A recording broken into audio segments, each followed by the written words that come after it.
Hi everyone, I'm Emilee Shannon and welcome to my first dessert edition. Today I'm going to make a banana walnut cake with a crunch cream cheese icing with orange zest and walnuts on top. Here are the ingredients I'm going to use today. Everything is from Aldi again. So first of all, I have these brown bananas. Every week I buy bananas, and the bananas that we don't eat, I just pop them in the freezer so I can save them to make this cake. So I have here 5 brown bananas that I'm thawing out, cinnamon, flour, vanilla, white sugar, chopped walnuts, butter, baking soda, salt, and eggs. And then for the icing on top, I have some powdered sugar and a little brown sugar. There's cream cheese and butter and a whole orange and also orange juice. Let's get started on the cake. The first step is to cream together 1 stick of butter and 1 cup of sugar. The butter, I let it sit on the counter for about an hour so it could get to room temperature, so it'll be easier for it to mix together with the sugar. So just go ahead and start your mixer on to medium and let that get mixed together really well. The butter and sugar are creamed together, so next I'm going to add 2 eggs, and I'll just crack these right into the bowl.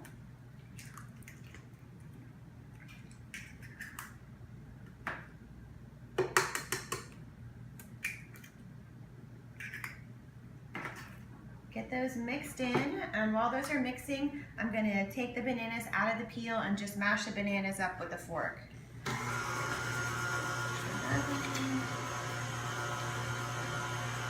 And like I said, these bananas have been in the freezer, so they're really mushy now that they're thawed.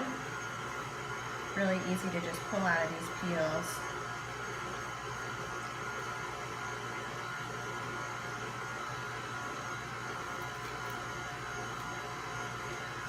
This is going to be the main liquid for the banana bread. So the butter and the sugar and the eggs are all mixed together. Now I'm going to mix in my dry ingredients and my mashed banana. So for my dry ingredients, I have 2 cups of flour, 1 3/4 teaspoon of baking soda. I have 2 pinches of salt and 3/4 of a teaspoon of cinnamon. So I'm just going to alternate these in, dry then wet, dry then wet. I'm going to end on the wet.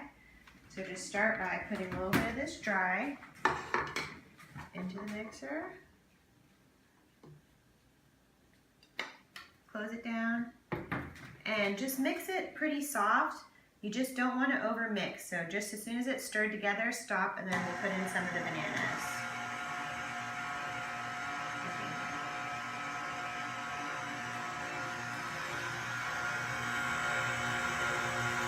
All right, that's good. Then we'll get some banana in there.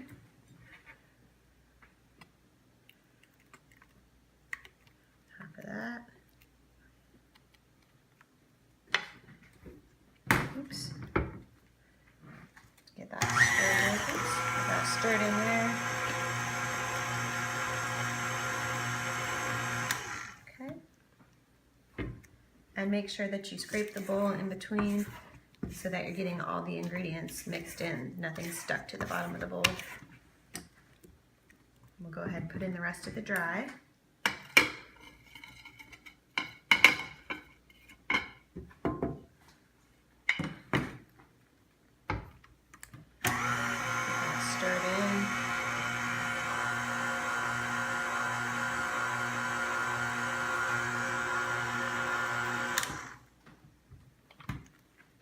Rest of the bananas.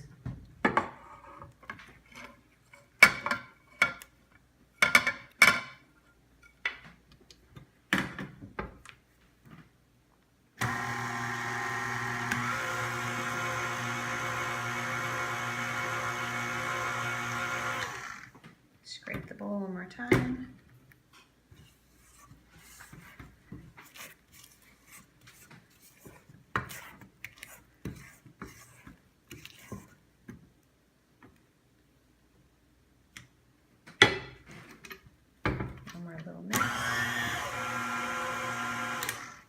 Done. So all we have left to add is our 1 teaspoon of vanilla and our chopped walnuts. So I'm going to get both of those stirred in.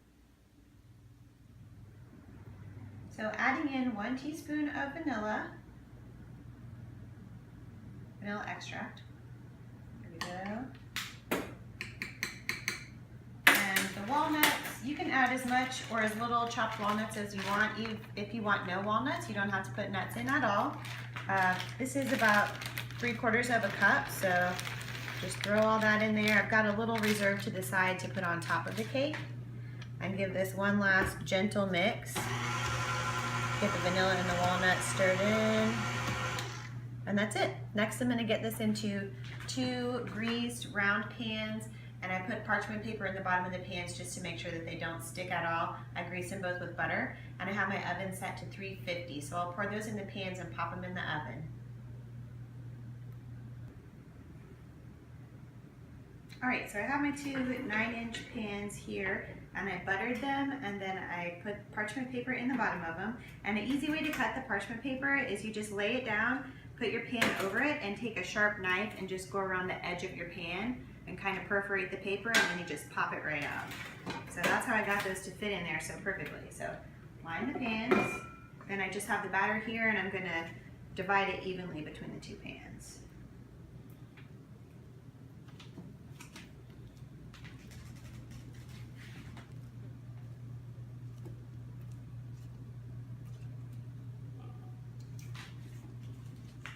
Make sure you scrape all of it out there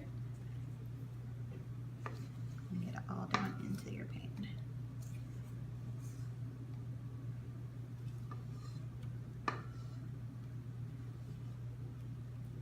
Okay. Then you have to spread it out in the pan.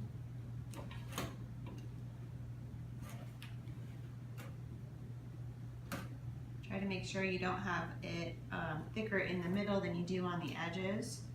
The middle seems to rise a little bit more, so if you have it thicker in the middle to start, then it will bubble up really tall in the middle. You won't have a flat cake layer. So I'm going to spread this one around.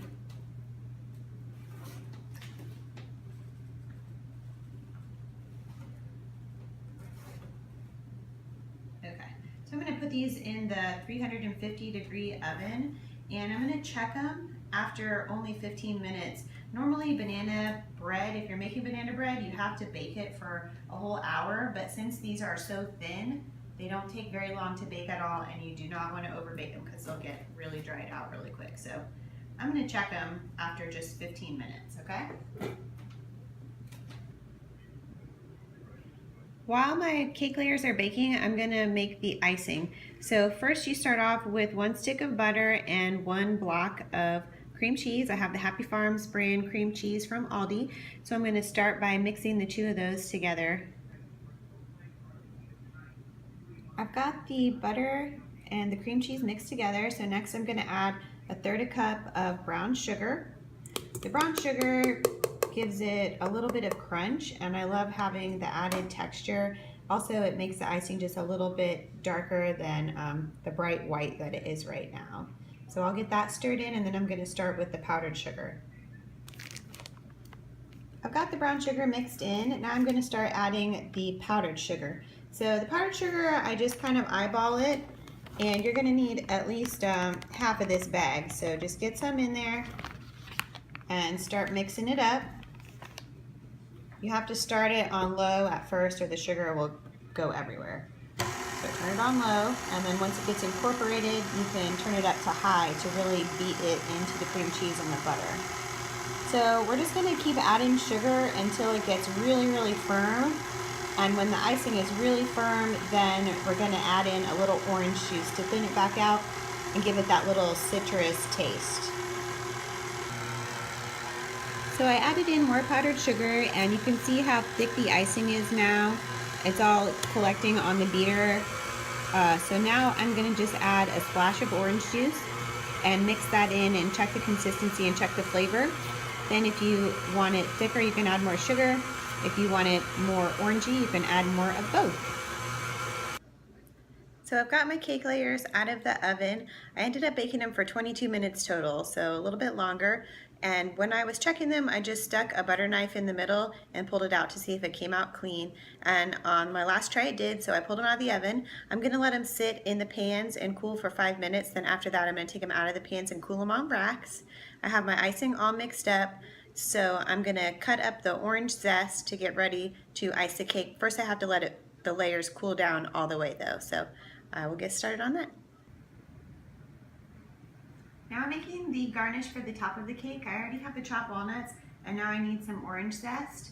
So I don't have a zester, I just use a peeler and a knife. So just take the peeler and peel the orange, and just try to get the orange part. Try to get as little of the white part on the underside as you can. So just taking the very top layer off of the orange. This layer has all the really tasty oils in it, so get a few of those and take your knife and then just chop it into little ribbons.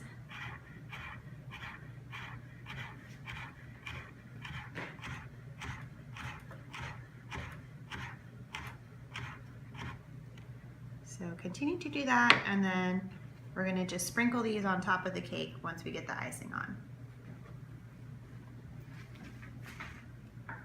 Finally time to ice the layers of the cake.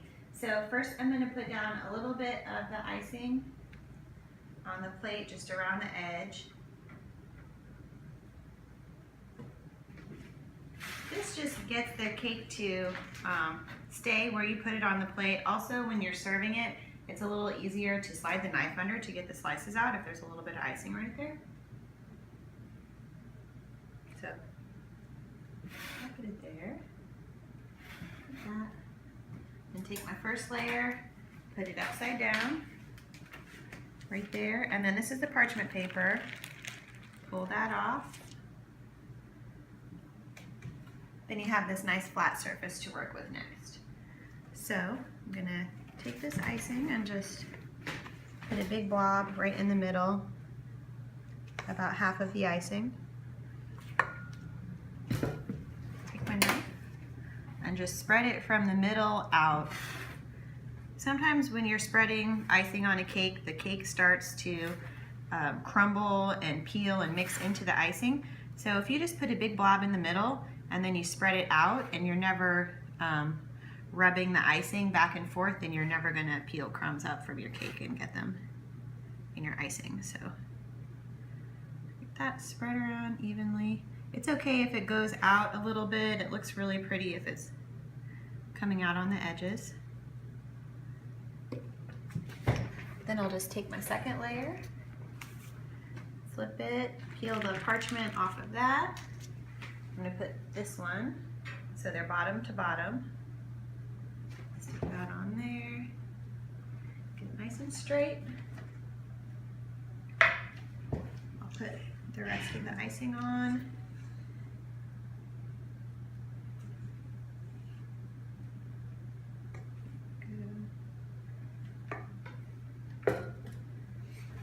Again, just spread that out from the middle to the edge. I like to kind of go like this, like make a little scalloped edge. Turn the cake a little. Just make it look really pretty. Swirls.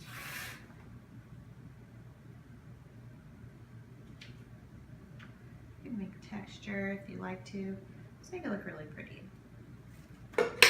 Then lastly, we're going to top it off with the chopped walnut.